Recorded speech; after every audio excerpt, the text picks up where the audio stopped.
Louvado seja nosso Senhor Jesus Cristo. Nós vamos dar início a uma nova reflexão teológica, tendo em vista o tema A Fé segundo a Sagrada Escritura.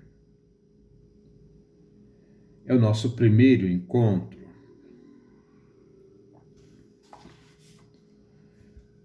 Para explicarmos o fenômeno da fé, é a Bíblia, sob muitos pontos de vista, de importância fundamental. A Sagrada Escritura é um livro de fé, da fé, para alimentar a fé. De um lado, apresentam-se como tais, sem exceção, os textos bíblicos, que têm como pressuposto certa fé religiosa. De outro lado, visam eles o despertar a fé, ou seja, ora confirmá-la, ora aprofundá-la. Para se entender a Sagrada Escritura, requer-se a fé, que associa e reúne intimamente seus temas principais.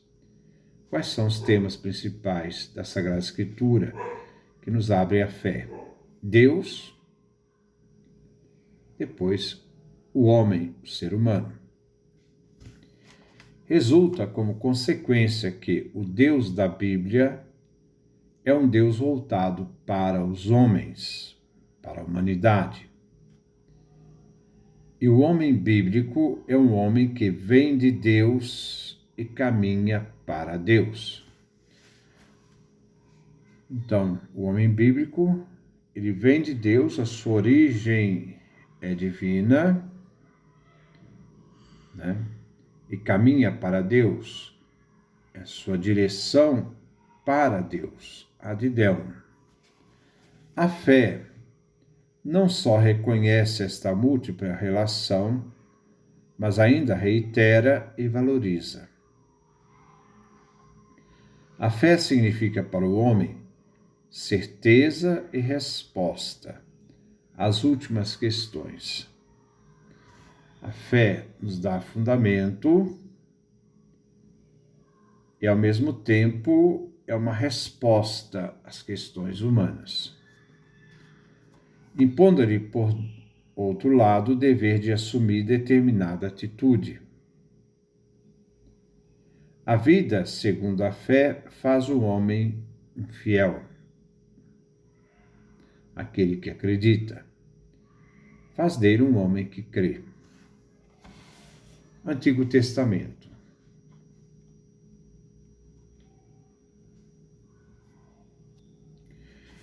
Como nós vamos entender a terminologia fé? O vocábulo re-emin,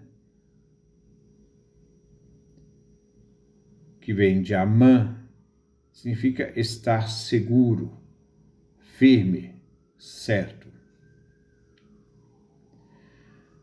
Da língua grega pistis, tem duas letras, ST, daí minha palavra cruzes, Tauro, ST.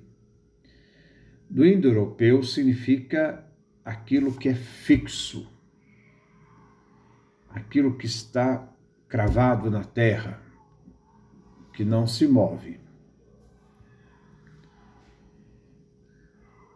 Traduzido pela Septuaginta, a Bíblia grega, pisteuein. Então significa o quê? Saber com certeza, ter fé. Com Isaías capítulo 7, versículo 9, Isaías capítulo 28, versículo 16. Fé também é confiar. Êxodo capítulo 4, versículo 1 e 5. Dizer amém a alguma coisa ou a Deus e considerar Deus absolutamente como tal. Deus é o que é. Outros radicais têm aqui também a sua aplicação, tais como batar, na Septuaginta, né?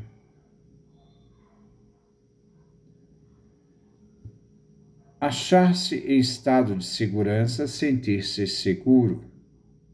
Raçar, procurar abrigo, ocultar-se, esconder-se.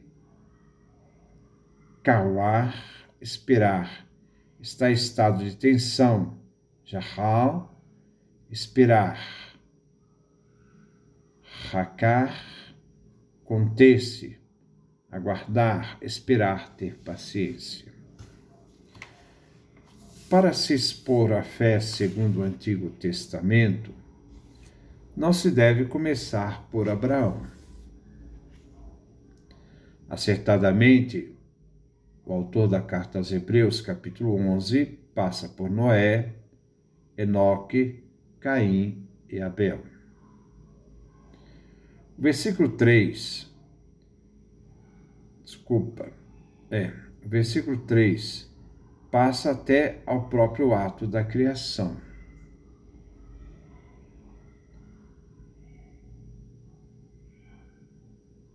É o versículo 3, capítulo 11 de Hebreus, versículo 3. Vai até o próprio ato da criação. É contudo com Abraão que o Antigo Testamento começa a falar explicitamente da fé. Abraão confiou no Senhor e o Senhor lhe imputou como justiça. Gênesis capítulo 15, versículo 6. O Novo Testamento, que, de seu lado, faz a conversão à salvação, isto é, à vida, dependente da fé, usa a história de Abraão como uma referência, um paradigma. Na carta aos Hebreus, capítulo 11, versículo 19, comenta Gênesis 22, que diz: Ele, Abraão, pensava que Deus é poderoso até para ressuscitar alguém dentre os mortos, isto é, para tornar possível o impossível. É precisamente esta fé que Deus exige de Abraão, em Gênesis capítulo 18, versículo 14. É acaso alguma coisa impossível para Deus? A palavra análoga de Lucas, capítulo 1, versículo 37, deve conter uma alusão a Gênesis 18. Crer contra toda a esperança. Romanos capítulo 4, versículo 18. Confiar em Deus e dele esperar. O que for impossível aos homens, eis o que é crer segundo Abraão.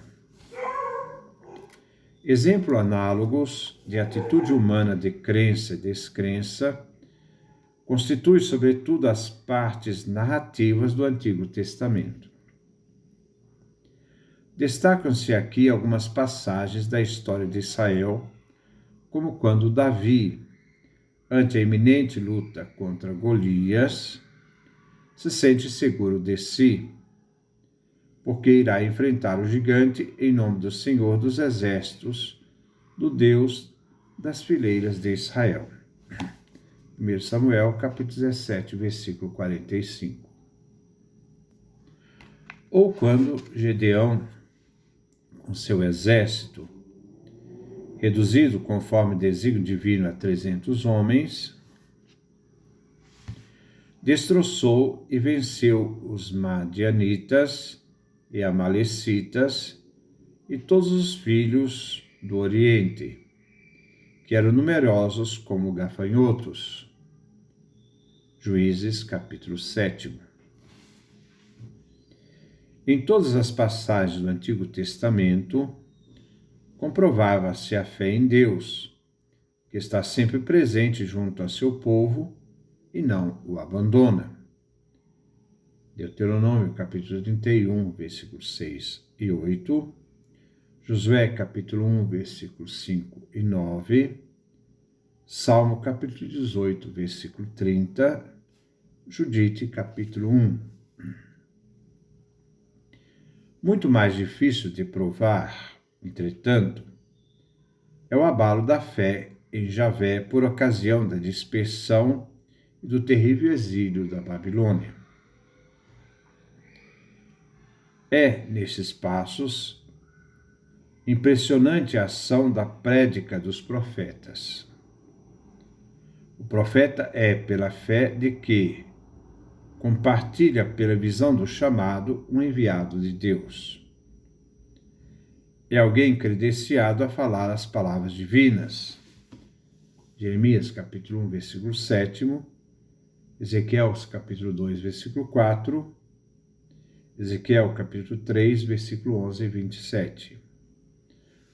A própria palavra profeta, profeté, significa aquele que empresta a boca, é o instrumento de Deus que fala pela boca dos profetas. Na fé, seu itinerar, seu caminho é um caminhar com Deus. Sua ação é um ato de serviço a Deus. Primeiro livro de Reis, capítulo 17, versículo 1. E até a situação das nações se diferencia conforme também ou não a fé. Se não crerdes, não subsistireis. Isaías capítulo 7, versículo 9. Aqui, como em Isaías capítulo 28, versículo 16, quem crer não tropeçará, aparece a fé como segurança em Deus, o fiel. Deuteronômio capítulo 7, versículo 9, Isaías capítulo 49, versículo 7. De cuja fidelidade deve o homem estar seguro na fé. As consequências desta fé, certeza, são particularmente descritas no Antigo Testamento pelo segundo Isaías, que vai do capítulo 40 ao capítulo 55 de Isaías. A fé liberta de todo medo. Isaías capítulo 43, versículo 1, Isaías capítulo 44, versículo 2. A fé dá aos cansados e vencidos novas forças.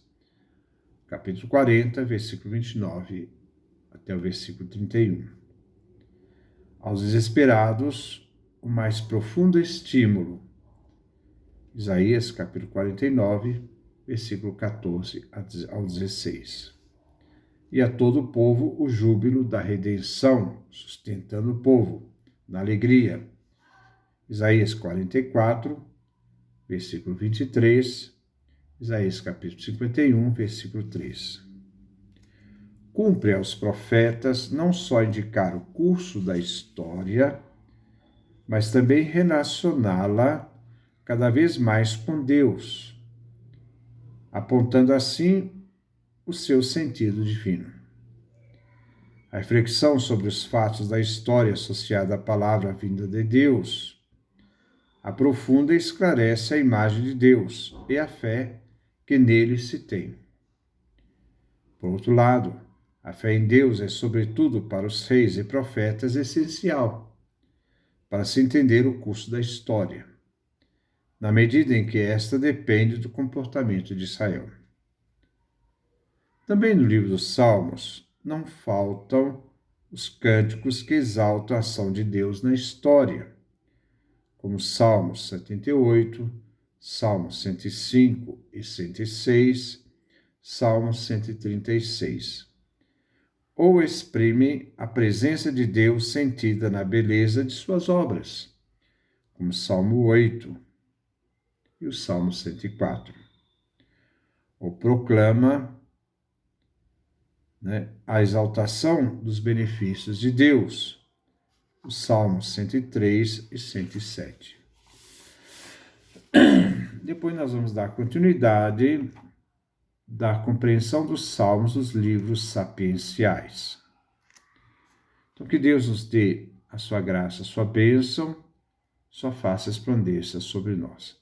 Nós possamos aproveitar bastante esse discurso da fé que nós faremos. Que Deus nos dê a sua graça, a sua bênção, sua face resplandeça sobre nós.